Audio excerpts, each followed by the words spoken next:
ഏവർക്കും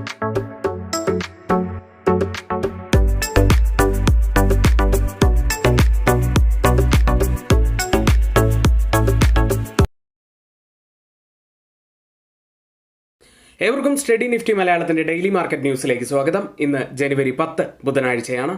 ഇന്നലെ US മാർക്കറ്റുകൾ ഒരു മിക്സഡ് അവസ്ഥയിലാണ് ക്ലോസ് ചെയ്ത്. ഡൗ ജോൺസ് 150-ലേറെ പോയിന്റ്സ് ഇടിഞ്ഞു. US നിന്നും വലിയ ബാങ്കുകളുടെ റിസൾട്ട് വരുന്നുണ്ട്, ഇൻഫ്ലേഷൻ ഡാറ്റ പുറത്തു വരുന്നുണ്ട്. അതുകൊണ്ട് തന്നെ ഈ വരുന്ന ദിവസങ്ങൾ വളരെ പ്രധാനപ്പെട്ടത് തന്നെയാണ്. മറ്റു പ്രധാനപ്പെട്ട സംഭവ വികാസങ്ങൾ ഉണ്ടായത് ബിറ്റ്കോയിനിൽ 2% ഇടിവ് കണ്ടു. ഓയിൽ പ്രൈസുകൾ 2% ഉയർന്നു. ഇനി നമ്മുടെ മാർക്കറ്റിൽ ഇന്നൊരു ഗ്യാപ് ഡൗണിനാണ് സാധ്യതയുള്ളത്. എങ്കിൽ നമ്മുടെ വീഡിയോയ്ക്ക് ആരെങ്കിലും ലൈക്ക് ചെയ്യാത്തവരുണ്ടെങ്കിൽ ഇപ്പോൾ തന്നെ വീഡിയോ ലൈക്ക് ചെയ്യുക. ആദ്യത്തെ സെഗ്മെന്റിലേക്ക്. ആദ്യത്തെ വളരെ പോസിറ്റീവായിട്ടുള്ള ഒരു വാർത്ത തന്നെയാണ്.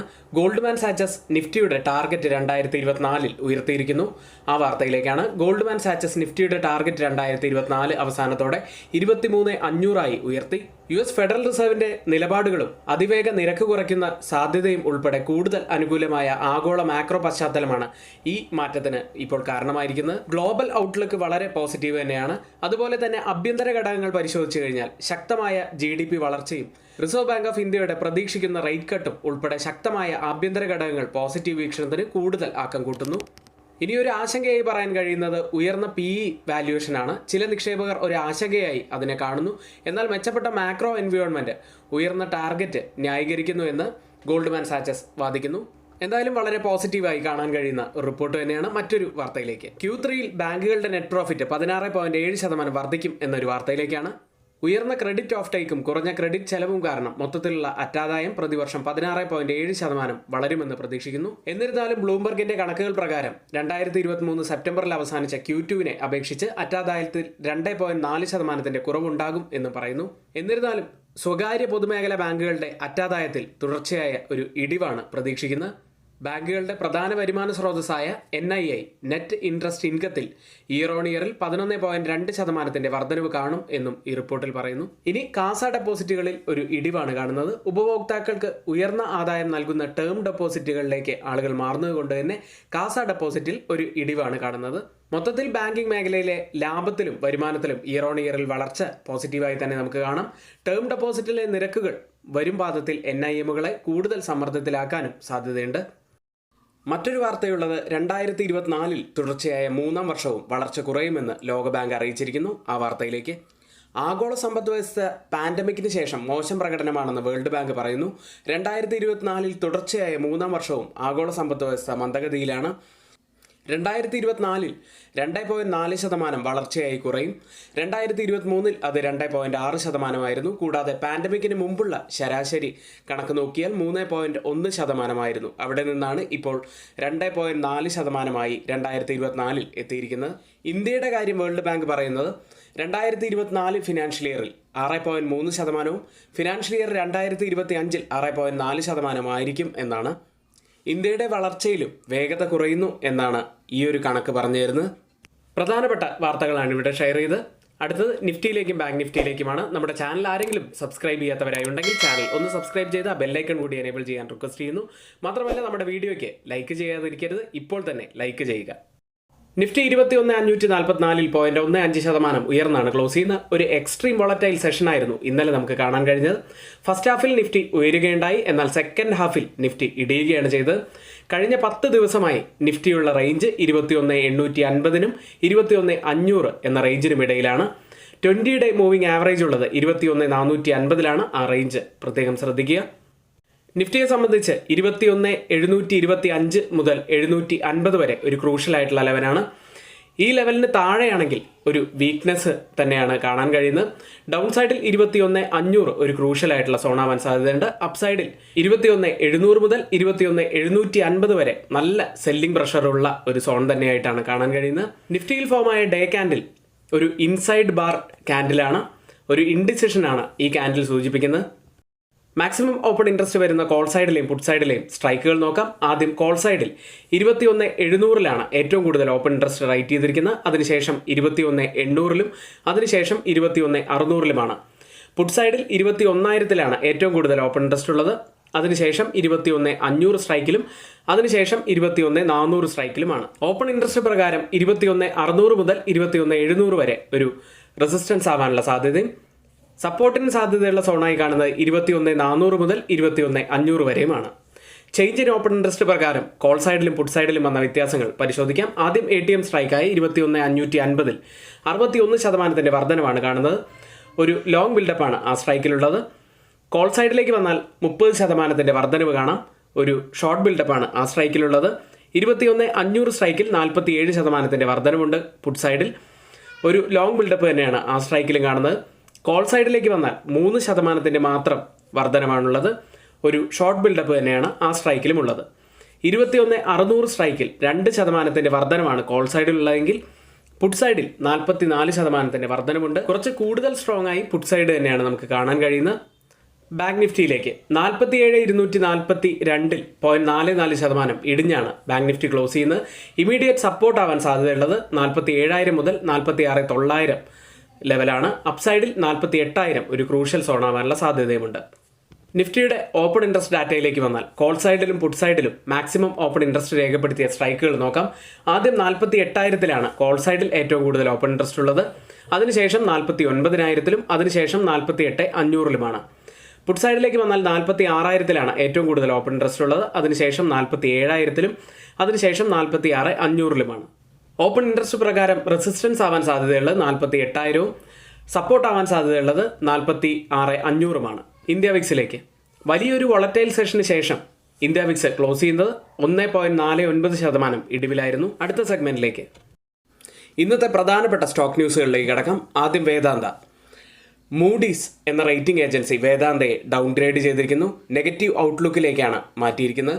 കാരണം അതിൻ്റെ ഉടനടിയുള്ള പണ ആവശ്യങ്ങൾ പരിഹരിക്കാനുള്ള കമ്പനിയുടെ കഴിവിനെക്കുറിച്ചുള്ള ആശങ്കകളാണ് ഈ ഒരു നെഗറ്റീവ് ഔട്ട്ലുക്കിലേക്ക് മാറ്റാനുള്ള കാരണം. ഇന്ത്യയിൽ റിസൾട്ട് സീസൺ ആരംഭിച്ചു കഴിഞ്ഞു. ഇന്നലെ ഡെൽറ്റ കോർപ്പിൻ്റെ റിസൾട്ട് വന്നിരുന്നു. നാളെ ഇൻഫോസിസ്, TCS തുടങ്ങിയ കമ്പനികളുടെ റിസൾട്ടാണ്. ഡെൽറ്റ കോർപ്പിൻ്റെ റിസൾട്ട് കുറച്ച് മോശം റിസൾട്ട് തന്നെയായിരുന്നു. റവന്യൂവിൽ 15% ഇടിവാണ് വന്നത്. പാറ്റ് 60% ഇയർ ഓൺ ഇയറിൽ ഇടിഞ്ഞു. എബിറ്റ 45% ഇടിഞ്ഞു. കുറച്ചൊരു മോശം റിസൾട്ട് തന്നെയാണ് ഡെൽറ്റ കോർപ്പിൻ്റെ ഭാഗത്ത് നിന്ന് വന്നിരിക്കുന്നത്. അടുത്തത് IRCTCയെ സംബന്ധിച്ച വാർത്തയാണ്. ചെയർമാനും മാനേജിംഗ് ഡയറക്ടറുമായി സഞ്ജയ് കുമാർ ജെയിനെ സർക്കാർ നാമനിർദ്ദേശം ചെയ്തു. അടുത്തത് ഇൻഡസ്ഇൻഡ് ബാങ്കാണ്. Q3 ഫലങ്ങൾ പരിഗണിക്കുന്നതിന് ജനുവരി 18 ബോർഡ് യോഗം ചേരും എന്നൊരു വാർത്ത. അടുത്തത് സ്പൈസ് ജെറ്റാണ്. സ്പൈസ് ജെറ്റിലെ പ്രധാന നിക്ഷേപകരായ കാർലൈൻ എയർലൈൻസ് അതിൻ്റെ പങ്കാളിത്തം ശക്തിപ്പെടുത്തിയേക്കും. എയർലൈൻ ലോജിസ്റ്റിക് വിഭാഗങ്ങളുടെ ഭാവി കാര്യങ്ങളുടെ ചർച്ചയും തന്ത്രപരമായ ചർച്ചകളും സ്പൈസ് ജെറ്റ് മാനേജ്മെൻറ്റുമായി നടത്തിയിരുന്നു. ഇതുവഴി കാർലൈൻ ഏവിയേഷൻ കൂടുതൽ നിക്ഷേപം സ്പൈസ് ജെറ്റിൽ നടത്തുമെന്നാണ് അറിയാൻ കഴിയുന്നത്. ഇനി ഇന്ന് F&O സെഗ്മെന്റിൽ ബാനായ സ്റ്റോക്കുകൾ നോക്കാം. Balrampur Chini Mills, Bandhan Bank, Chambal Fertilisers, Delta Corp, Escorts Kubota, GNFC, Hindustan Copper, Indian Energy Exchange, India Cement, National Aluminium, Piramal Enterprises, SAIL എന്നീ കമ്പനികളാണ്. സി എന്റർടൈൻമെന്റിനെ ഈ ലിസ്റ്റിൽ നിന്നും ഇന്ന് ഒഴിവാക്കിയിട്ടുണ്ട്. ഇന്നത്തെ ഏറ്റവും പ്രധാനപ്പെട്ട കുറച്ച് വാർത്തകളും ഇന്നത്തെ F&O ബാനായ സ്റ്റോക്കുകളുമാണ് ഇവിടെ പറഞ്ഞത്. ഇനി രാവിലെ 11 മണി മുതൽ 3:30 വരെയാണ് നമ്മുടെ യൂട്യൂബ് ലൈവ് എന്ന് അറിയുന്നുണ്ടായിരിക്കും. അപ്പോൾ നമ്മുടെ ലൈവ് മിസ്സാക്കാതിരിക്കുക. കാരണം ഒത്തിരിയേറെ ഇൻഫർമേറ്റീവായൊരു സെഷൻ തന്നെയാണ്. പക്ഷേ ഞങ്ങളുടെ രാവിലെ ഒരു 11-11:30 കൂടിയാണ് നമ്മുടെ ലൈവ് സ്റ്റാർട്ട് ചെയ്യുക. അപ്പോൾ രാവിലെ 9 മണി മുതൽ തന്നെ നമ്മുടെ സർവീസസ് ലഭിക്കണമെന്നുണ്ടെങ്കിൽ തൊട്ട് മുകളിൽ ഇവിടെ കൊടുത്ത ഫോൺ നമ്പറിൽ മെസ്സേജ് അയച്ച് നിങ്ങൾക്ക് ഞങ്ങളുടെ ടെലഗ്രാം ഗ്രൂപ്പിൽ ജോയിൻ ചെയ്യാവുന്നതാണ്. ഞങ്ങളുടെ എല്ലാ എഡ്യൂക്കേഷണൽ വ്യൂസും നിങ്ങൾക്ക് അവിടെ നിന്നും ലഭിക്കും. എഡ്യൂക്കേഷൻ പർപ്പസിന് വേണ്ടി ഷെയർ ചെയ്യുന്ന F&O സ്റ്റോക്കുകളുടെയും സ്വിംഗ് സ്റ്റോക്കുകളുടെയും പെർഫോമൻസ് അനാലിസിസിലേക്കാണ് വരുന്നത്. മറ്റൊരു കാര്യം കൂടി പറഞ്ഞുകൊണ്ട് തുടങ്ങാം. ഇന്നലത്തെ സ്റ്റോക്കുകളുടെ ഡീറ്റെയിൽസ് ആണ് കൂടുതലായും പറയുന്നത്.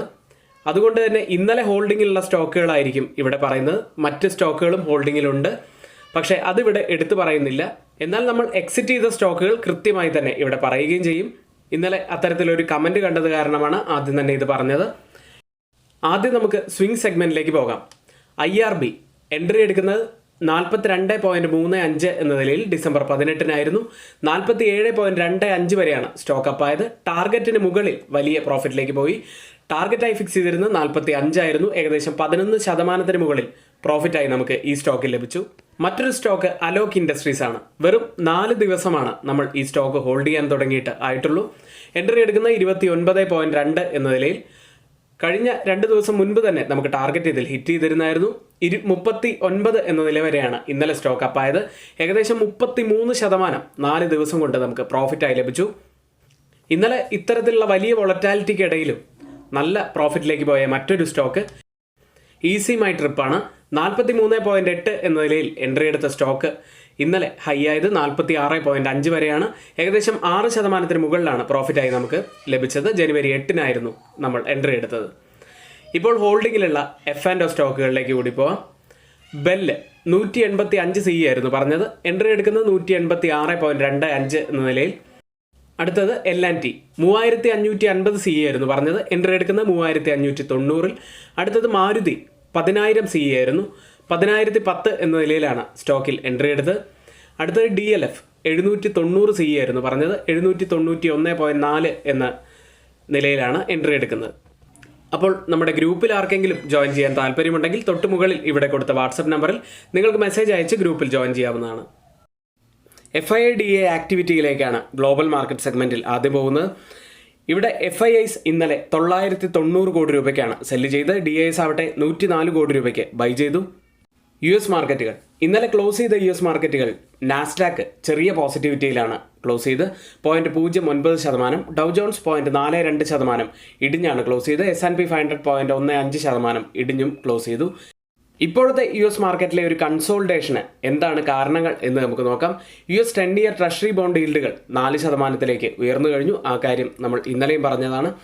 US-ൽ ഒരു റേറ്റ് കട്ടാണ് നമ്മൾ മാർച്ചിലാണ് പ്രതീക്ഷിക്കുന്നത്. പക്ഷേ മാർച്ചിലെ റേറ്റ് കട്ടിൻ്റെ സാധ്യതകൾ കുറയുന്നു എന്നാണ് CME ഫെഡ് വാച്ച് ടൂൾ സൂചിപ്പിക്കുന്നത്. കാരണം 65.7% ചാൻസാണ് ഇപ്പോഴുള്ളത്. കഴിഞ്ഞ ആഴ്ച അത് 79% ഇതും ഇൻവെസ്റ്റേഴ്സിനിടയിൽ റേറ്റ് കട്ടിന് മാർച്ചിനുള്ള സാധ്യതകളെക്കുറിച്ച് ഒരു ആശങ്കകൾ ഉണ്ടാക്കിയിട്ടുണ്ട്. US-ൽ ലിസ്റ്റ് ചെയ്ത ഇന്ത്യൻ കമ്പനികളുടെ പ്രകടനം നോക്കാം. ഇന്നലെ എല്ലാ സ്റ്റോക്കുകളും നെഗറ്റീവിൽ തന്നെയായിരുന്നു. ഇൻഫോസിസ് 0.82% ഇടിഞ്ഞാണ് ക്ലോസ് ചെയ്ത്. വിപ്രോ 1.29% ഇടിഞ്ഞും ക്ലോസ് ചെയ്തു.